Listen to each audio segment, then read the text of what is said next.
जय श्री राधे, जय श्री कृष्ण। सभी सुखी रहें, सभी धन जन से परिपूर्ण हों, सभी आनंद में रहें।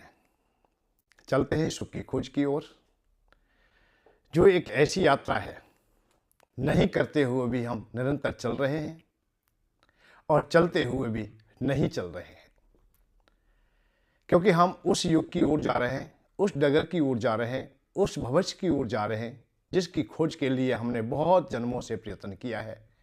आज वो हमें नज़दीक दिखाई देता है, हम उसका आज अनुभव करते हैं।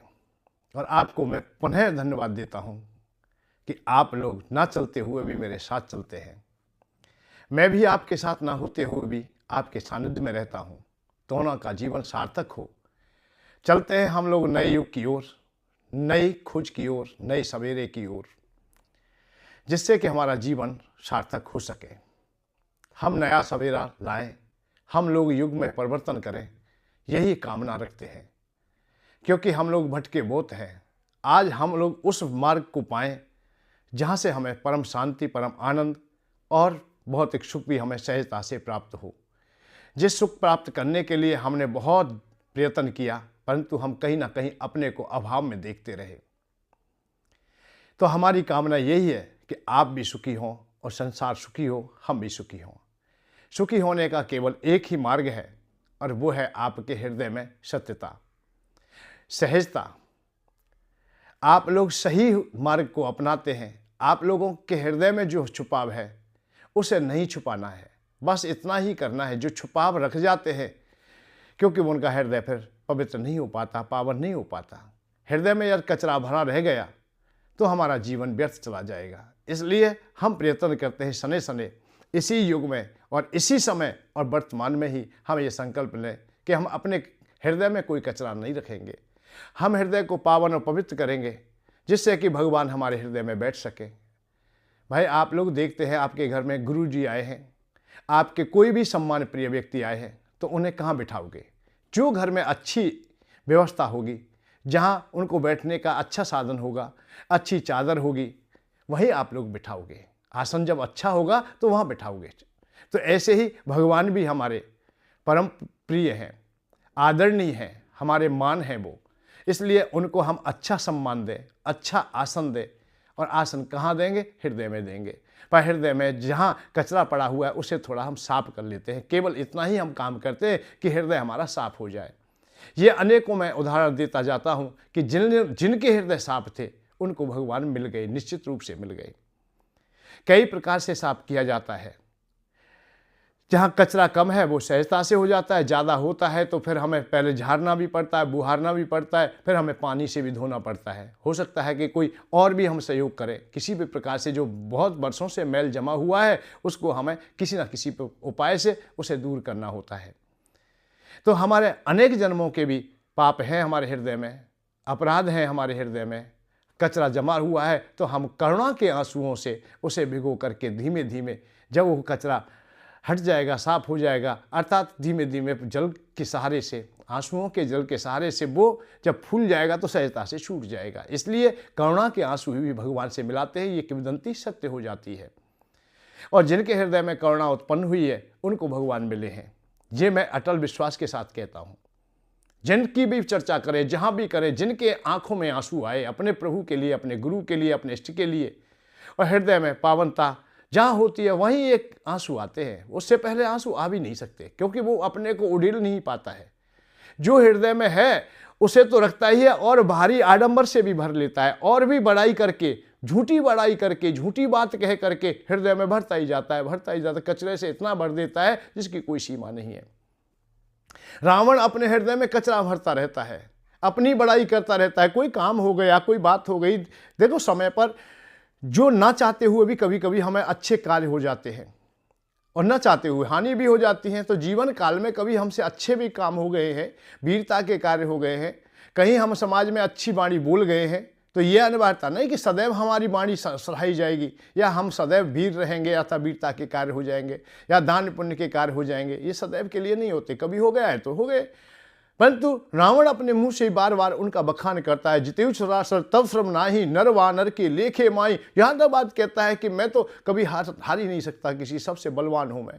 जब देवता भी मुझसे पराजित हो जाते हैं तो फिर बचता ही कौन है? मानवों की तो बात ही क्या है, वानरों की बात ही क्या है। तो इस तरह की अहंकार की बात करते हैं।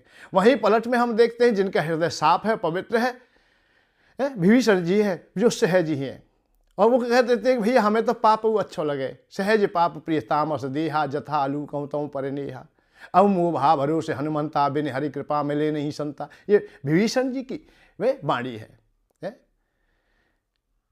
मतलब अपने को वो सहजता से उड़ेल देते हैं तो उन्हें प्रभु मिल जाते हैं, और वो अहंकार को भर लेता है, कचरा को भर लेता है, तो फिर उसे प्रभु नहीं मिल पाते, अतः उसे दंडित भी होना पड़ता है।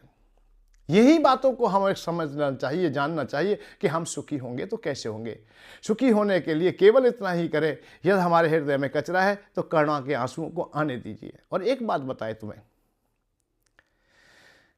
आंसुओं को तो निश्चित बहना है, इन आंसुओं को तो बहना है, क्योंकि इनका जन्म सिद्ध एक कर्म है। जब पैदा हुए थे हम लोग तब से लेकर के अंतिम पड़ाव तक आंसू हमें स्वाभाविक ही मिलते हैं। ये परमात्मा ने हमें उपहार दिया है। इन आंसुओं को हमें कहीं से लाना नहीं पड़ता है, उधारी में किसी से लेना भी नहीं है, कहीं से भी हमें नहीं प्राप्त करने कि यहाँ से हम आंसू प्राप्त करेंगे तब हमें मिलेंगे, बाजार से मिलेंगे या पैसे से मिलेंगे या किसी सिफारिश से मिलेंगे, ऐसा भी नहीं है। आंसू स्वाभाविक ही हमारा गुण है, हमारे जीवन से जुड़े हुए हैं, हमारे नेत्रों से जुड़े हुए हैं, हमारे हृदय से जुड़े हुए हैं, हमारी इच्छाओं से जुड़े हुए, हमारे आहार व्यवहार सबसे जुड़ जाते हैं। जब हम लोग पीड़ा में देखते हैं तब भी आ जाते हैं, आनंद में देखते हैं तब भी वो बाहर आ जाते हैं। आनंद के आंसू भी होते हैं, पीड़ा ही पीड़ा के आंसू नहीं होते, आनंद के भी आंसू होते हैं। रोने से सस्ता नहीं देखो आंख पसार, ये अमृत की धार है जन्म सिद्धि अधिकार। ये अमृत की धार है। आंसुओं को दो भागों में बांटना चाहें तो बांट सकते हैं आप लोग। यह संसार के लिए रोते हैं आप लोग तो अभाव दिखाई देता है और पीड़ा दिखाई देती है, कष्ट मिलता है हमें। और इन्हीं आंसुओं को अपने प्रेमी के लिए ले जाते हैं, परमात्मा के लिए ले जाते हैं, अर्थात उनके चरणों में हम उड़ेल देते हैं, उनकी याद में हम रोते हैं तो हमें आनंद का अनुभव होता है, हमें बहुत आनंद आता है।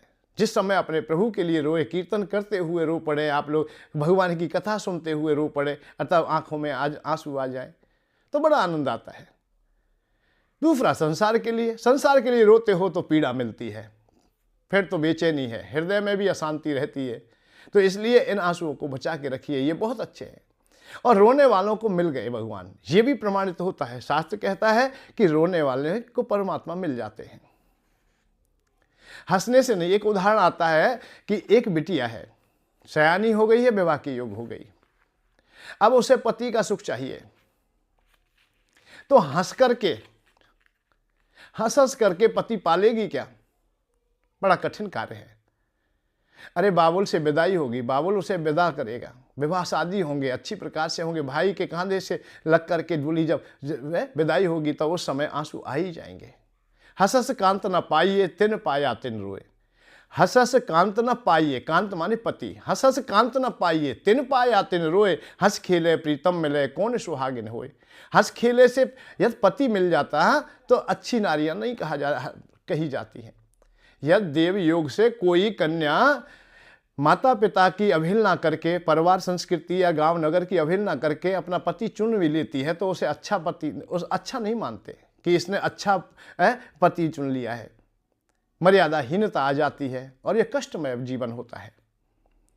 एक होती है कि पिता ने किसी वर के साथ हमारा विवाह किया है, हम जा रहे हैं तो जाते समय स्वाभाविक ही करुणा के आंसू आ जाते हैं। माँ की आंखों में भी आंसू हैं, पिता की आंखों में भी आंसू हैं, स्वयं की भी आंखों में आंसू है, पर पति का सुख चाहिए, इसलिए उन आंसुओं में आनंद खोजते हुए हम विदाई दे देते हैं या विदाई पा लेते हैं। और दूसरे आंसू वो थे जो पिता को कष्ट में दे करके गए हैं। कष्ट में है आंसू दोनों जगह है। जब सहजता से विवाह होकर के जाए तब भी आंसू आ रहे, परंतु वो करुणा के हैं और वो पीड़ा के हैं। पीड़ा के आंसू हमें अग्नि की तरह, जैसे अग्नि जलाती है ऐसे हमें जला देती है, हृदय को भी पीड़ा देती है। तो हंसस कांत न पाइए तिन पाया तिन रोए। ऐसे ही परमात्मा भी हंसने से नहीं मिलता, हमें रोने से मिलता है। रो के देखिए, कभी करुणा में जाके देखिए, करुणा पाके देखिए। सबसे पहली बात तो ये कि जो हृदय में बेकार है वो स्वाभाविक ही खत्म हो जाते हैं। उन विकारों में फिर कोई भी एहसार नहीं रहता है। विकार मर जाते हैं, विकार व्यर्थ हो जाते हैं, जल जाते हैं, खत्म हो जाते हैं। जब जब करुणा आएगी हृदय में कोई विकार ना होगा, आप सहज हो जाओगे, सरल हो जाओगे, आनंद से भर जाओगे और भगवान से फिर तुम दूर भी ना होगे। संतों ने भी कहा है कि हंसना बंद कर दो भाई, रोने से कर प्रीत और बिन रोए ना पाइए प्रेम प्यारा मीत। हंस के नहीं, रोने से प्रीति कीजिए। मीरा ने रोना प्रारंभ कर दिया था, अस्वाभाविक ही उनके करुणा के आंसू आ जाते। जब वो अपने प्रीतम की बात कहती, अपने मोहन की बात कहती, तभी आंखों में आंसू आ जाते। और उन्होंने वर्णन की बात कही कि मैं स्त्री हूं, अर्थात मैं वर्णन करना चाहती हूं, कोई मुझे पति चाहिए। तो उन्होंने स्वयं अपनी कलम से, अपनी वाणी से कह दिया कि जाके सर पर मोर मुकुट पति है, मेरो पति सोई, मेरे तो गिरधर गोपाल दूसरो ना कोई। और उनके बिच्छों में वो रो पड़ती थी, अर्थात आंखों में आंसू आ जाते। चुप चुप मीरा रोए, दर्द न जाने कोई। अर्थात रोती है। जब रोने की बात आई तो करुणा के आंसू थे, इसलिए मोहन मिल जाते हैं, अर्थात भगवान कृष्ण मिल जाते हैं उन्हें, उनका वर्णन कर लेते हैं। ये प्रमाणित बात है, ये संतों की वाणी है, प्रमाणित वाणी है। सूरदास बाबा रोते हैं इसलिए माधव मिल जाते हैं। रसखान बाबा रोते हैं इसलिए भगवान मिल जाते हैं। चैतन्य महाप्रभु तो वहां उठाए हुए दक्षिण भारत से यात्रा करते करते करते वृंदावन धाम तक आ गए, रोते रोते आ गए कि मेरे केवल प्रभु हैं। जब करुणा के आंसू आएंगे, जब जब आएंगे, उन्हें प्रभु का अनुभव होगा, प्रभु से साक्षात्कार होगा और आनंद से हृदय भर जाएगा। हनुमान जी की आंखों में आंसू आते हैं, करुणा के आंसू आ जाते हैं, भगवान को देख के ही आ जाते हैं। मोर नाव तुम पूछो साईं, तुम पूछो कस नर की नाई, तो माया बस फिर बुलाना, ताते प्रभु मैं नहीं पहचाना। हे प्रभु, मैं नहीं पहचान पाया क्योंकि मैं माया के वशीभूत होकर के फिर रहा हूं, मुझे क्षमा करते हैं, मुझे क्षमा करते हैं। आंखों में आंसू। असमय अधम सखा सुन, ये विभीषण से कहा हनुमान जी ने, असमय अधम सखा सुन, मोहू पर रघुवीर और कीनी कृपा सुमेर भरे बिलोचन नीर। आंखों में आंसू आ गए। तो हनुमान जी की आंखों में आंसू आए तो भगवान मिल गए। तुलसी बाबा की आंखों में आंसू आए कि मैं भगवान को देखना चाहता हूं, हनुमान जी से मिल गए थे। या रोते देखे, भाई रोए नहीं, मैं मिला दूंगा, निश्चित मिला दूंगा। विभीषण रोया, मैं निश्चित मिला दूंगा। विभीषण ने वही मंत्र याद कर लिए, तुमरो मंत्र विभीषण माना, लंकेश्वर भाई सब जगह जाना। अर्थात रोने से, रोने का भाव आप देख लेना का झूठ मूठ को मत रोना भाई। कहीं रोने लगे, थूक के आंसू लगा ले, कोई नींबू निचोड़ ले, कुछ कर ले, ऐसा कर ले आंखों में और रो रहे भाई हम तो खूब रोए पर भगवान नहीं मिले। नहीं नहीं, ये इस कला को तो छोड़ दीजिए। ये इस कला के कारण ही हम संसार में दुखी हैं। हम कालनेमी के व्यवहार को ज्यादा स्वीकार करेंगे। हमने कालनेमी को गुरु माना है। हमने ये परेशानी है। आज मेरे सामने जो परेशानी आई है या मैं जो चर्चा करता हूं वो यही चर्चा है कि कालनेमी को त्यागिए भाई, कालनेमी को मत ठहरने दीजिए। यदि कालनेमी ठहर गया तो तुम्हारा जीवन बर्बाद हो जाएगा, खत्म हो जाएगा। वो अपना जैसा बना लेगा हमें, और हमें पता भी नहीं चलेगा कि हम लोग कालनेमी हैं क्या। हमें पता ही नहीं चलता है। हम झूठ में सम्मिलित हो जाते हैं, हम असत्यता में सम्मिलित हो जाते हैं, क्योंकि गुरु ने जैसा व्यवहार किया ऐसा ही है भाई। अब तो बगैर उसके काम चलेगा ही नहीं, सब ठीक है। बहुत बात देखी गई है। अब तो ऐसा है, अब तो ऐसे लोग हैं, ऐसे हैं। अरे गुरुजन ऐसा कहेंगे, क्यों है ऐसे भाई? ऐसा नहीं होता है। ऐसे ही तो उनको सुधारने का प्रयत्न कीजिए। राजा गद्दी पर बैठा है, देश को संभालने की बात करें, धर्म की बागडोर संभालने का जिम्मेदारी आपको मिला है, आपको दायित्व मिला है, तो आप लोग संभालने की बात करें कि समाज कैसे सुधरे। समाज में यदि झूठ छल कपट बढ़ गया है तो उसे सने सने साफ कीजिए, उसे हटाइए भाई। परंतु नहीं, हमने अपने प्रवचन के द्वारा भी हमने छल कपट दे दिया तो उन्होंने भी स्वीकार कर लिया। अब देखते देखते एक जमाना ऐसा था कि भाई दूध नहीं बेचा जाता, दूध और पूत नहीं बेचे जाते। पर जमाना आगे बढ़ा, दूध बेचा गया, सबने स्वीकार कर लिया भैया दूध तो बेचने की जरूरत, परंतु पानी मिलाना बहुत बुरी बात है। पर समय चला, पानी भी मिल गया और पानी भी स्वीकार कर लिया। अब कोई कहीं तुम्हें ये नहीं कहता मिलेगा इसमें पानी की मात्रा है। भाई पानी मिलाना तो कोई बात नहीं, परंतु इसमें से मक्खन ना निकाला जाए, अर्थात क्रीम ना निकाली जाए। सने सने वो भी स्वीकार हो गया, आज क्रीम भी निकलती है। भाई क्रीम निकल गई कोई बात नहीं, परंतु दूध तो होना ही चाहिए, नकली नहीं होना चाहिए। आज नकली भी स्वीकार हो गया, नकली भी चल रहा है। जितनी गाय भैंस दूध नहीं देती उससे 100 कई गुना दूध बिकता है। गाय भैंस के दूध घी नहीं बनता है, उससे ज्यादा बिकता है। तो हम नकली में चले गए और नकली हमने स्वीकार कर लिया। सने सने हम स्वीकार कर लेते हैं। हम बहुत चीज ऐसी परंपराओं में डाल लेते हैं कि हमें पता ही नहीं चलता है कि हम असत्यता की ओर जा रहे हैं। आज हम माता पिता की से पहले बताया जाता था कि माता पिता की सेवा करो, नहीं तो तुम नरक में जाओगे, तुम्हारे वंश नहीं चलेंगे, तुम्हारा परिवार नहीं चलेगा, तुम्हारी आर्थिक अवस्थाएं बिगड़ी रहेंगी, तुम बहुत कष्ट पाओगे। आज कोई नहीं बताता है कि माता पिता की सेवा नहीं करोगे तो तुम नरक में जाओगे। भाई आज तो क्या करें भाई, लाचारी है, मजबूरी है, बच्चे को कमाना होता है, पत्नी को आता, उनकी जो पुत्र वधू है वो भी कमा रही है, वो भी वही नौकरी करती है, बड़े लोग हैं, वो तो वह पत्नी पुलिस में लगी हुई है और जो बेटा है वो डॉक्टर है या वकील है, कोई बात बता दी, पता बहुत है, बहुत बता दिया।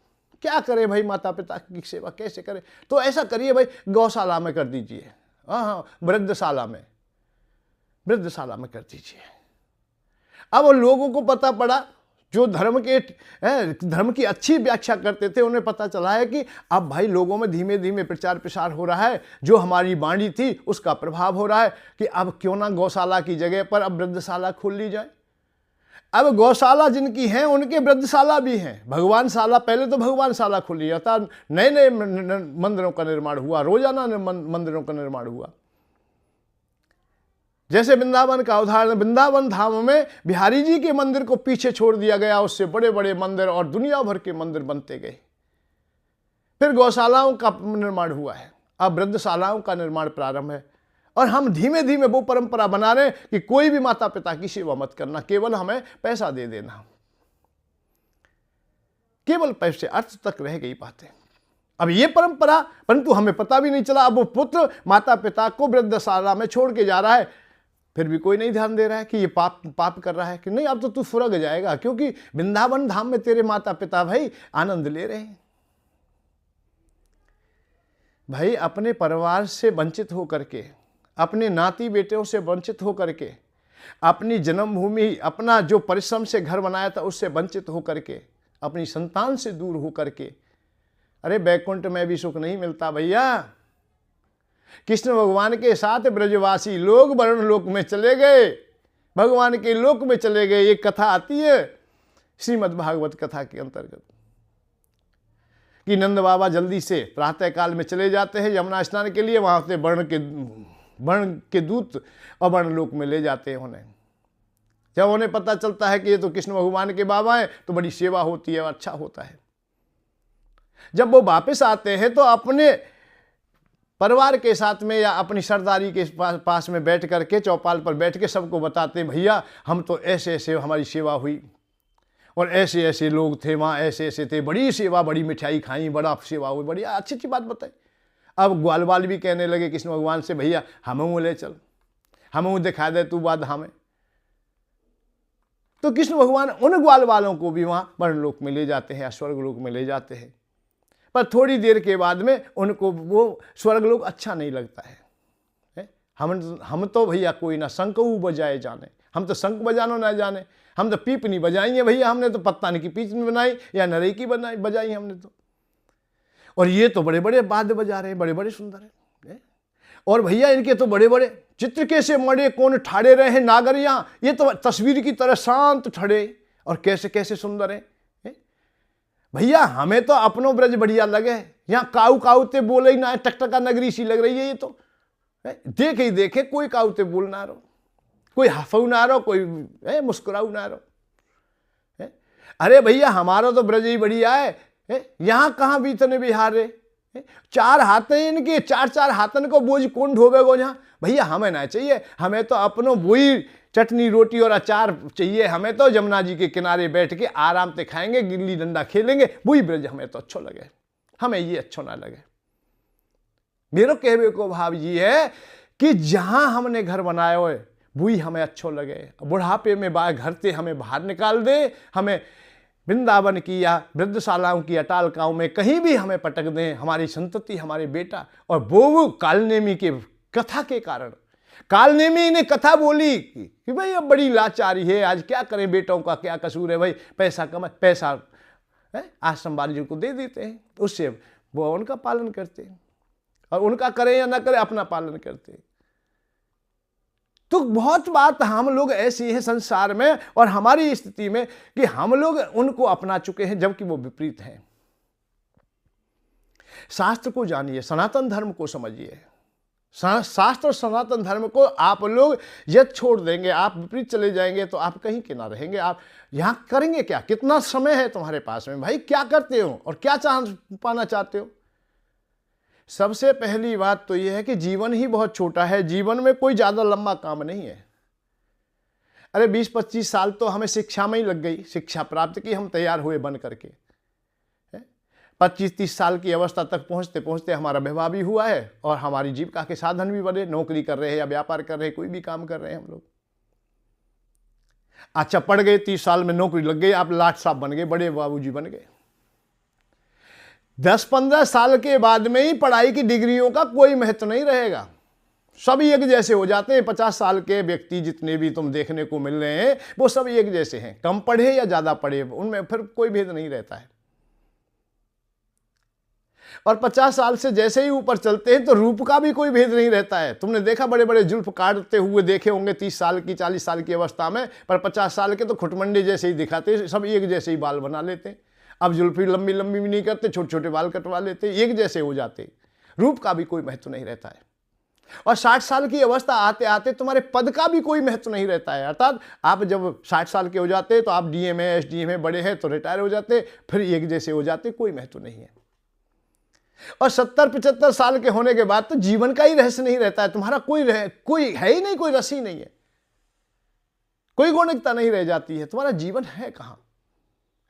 10-5 साल का जीवन है, उसमें पत्नी भी कमा रही है, आप भी कमा रहे हो, झूठ भी बोल रहे हो, बेईमानी भी कर रहे हो।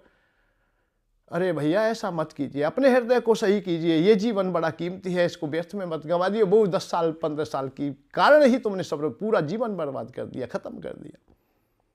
भाई 60-70 साल की अवस्था में हो गए तो आप लोगों के शरीर में भी रोग हो सकते हैं, आपकी परिपक्व अवस्था आई तो हो सकता है बहुत प्रकार के तो भोजन ही नहीं कर सकते।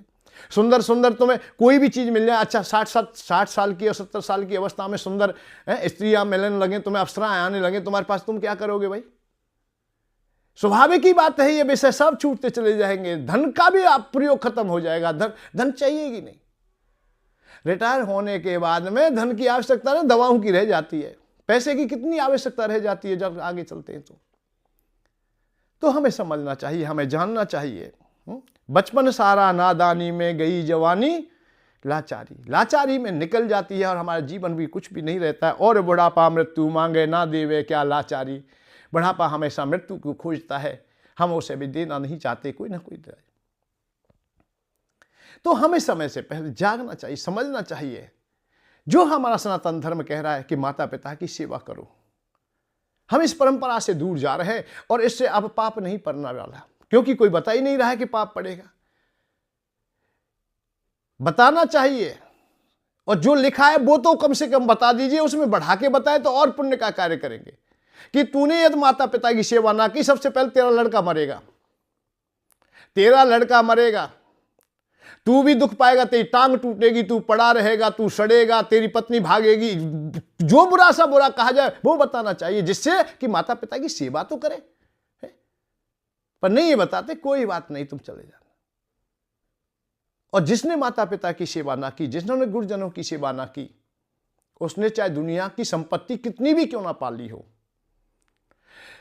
ये पैसा कितना भी क्यों ना पा लिया हो, कोई लाभ नहीं, सब मिथ्याचार्य में चला जाएगा। आगामी पीढ़ी के लिए यह तुम धन भी कमा रहे हो तो कोई विशेष काम नहीं कर रहे, कोई योग्यता का काम नहीं कर रहे। अच्छी संतति है तो कमाने की क्या आवश्यकता है, और बुरी संतति है तो क्या कमाने की आवश्यकता है।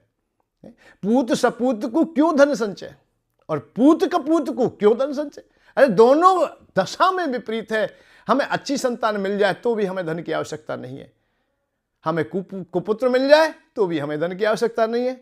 इसलिए हमें सम चाहिए, इसीलिए शास्त्रों में कहा है, संतों की वाणी में कहा है, इतना चाहिए जामे कुटुंब समाए, मैं भी भूखा ना रहूं साधु न भूखा जाए। केवल इतने की बात कही और ज्यादा की हमने बात ही नहीं। कामना कर बैठे हम ज्यादा की, और ज्यादा की क्यों कर बैठे? अब हमारे सामने भी समस्या आ गई, भाई हमें ज्यादा कमाना होता है, सबको कमाने की बात आ गई, होड़ पड़ गई है, भाग दौड़ हो रही है।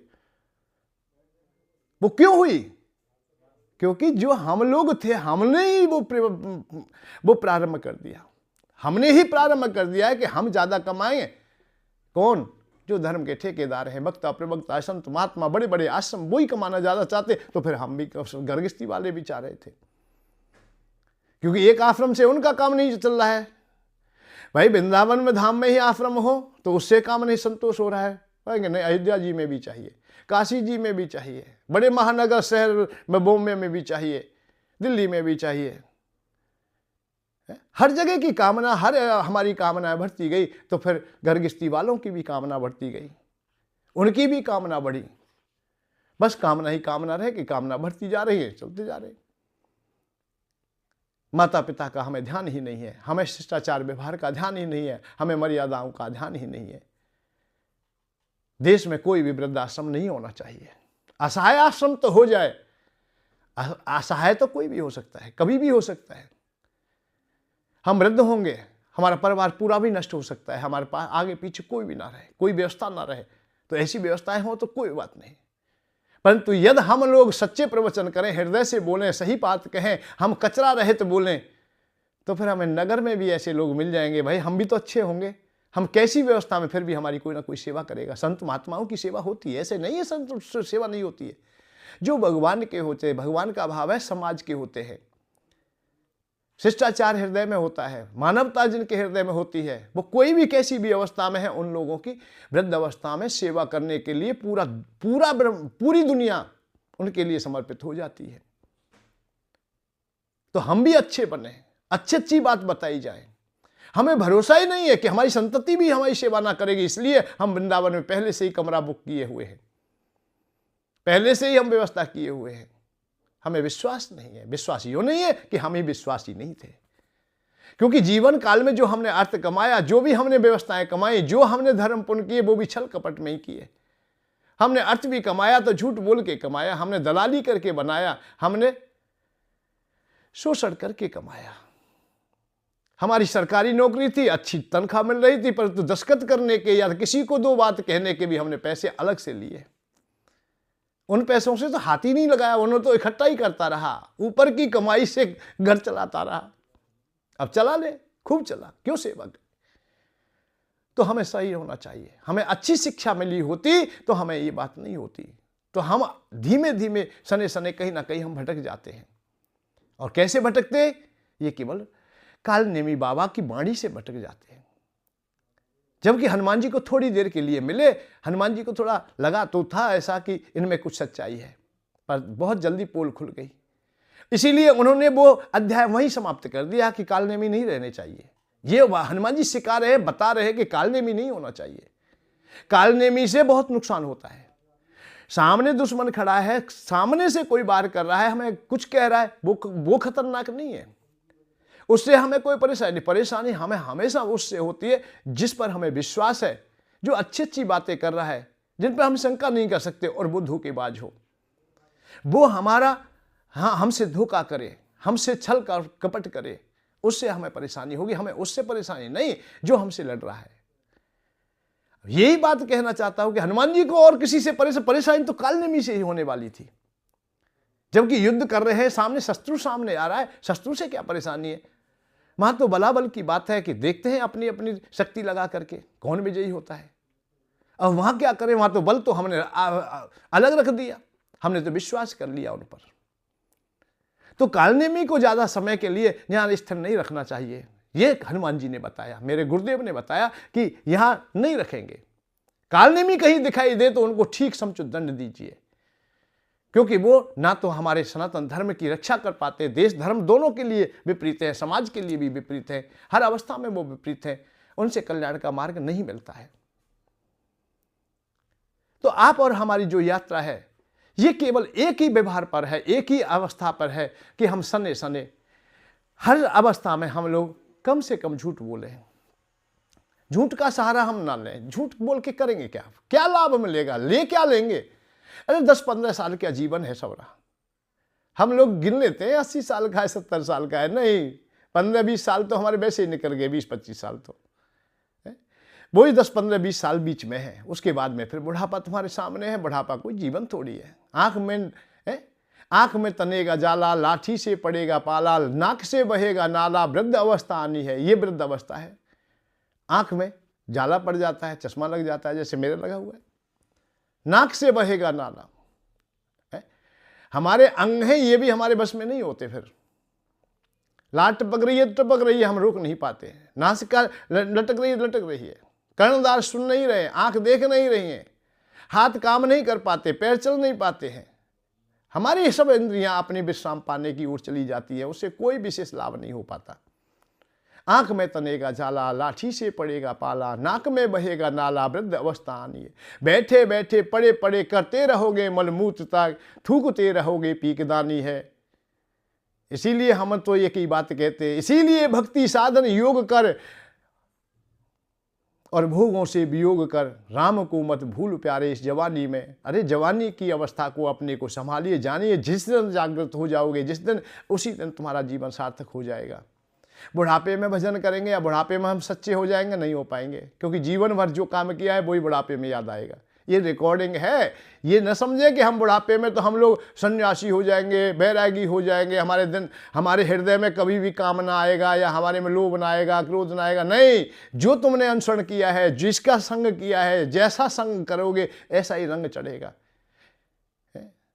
जैसा करोगे संग वैसा होगा रंग, जैसे खाओगे अन्न वैसा होगा मन। किंवदंती सत्या मति सा गति भवे, तुम्हारी मति के अनुसार ही गति निर्धारित है।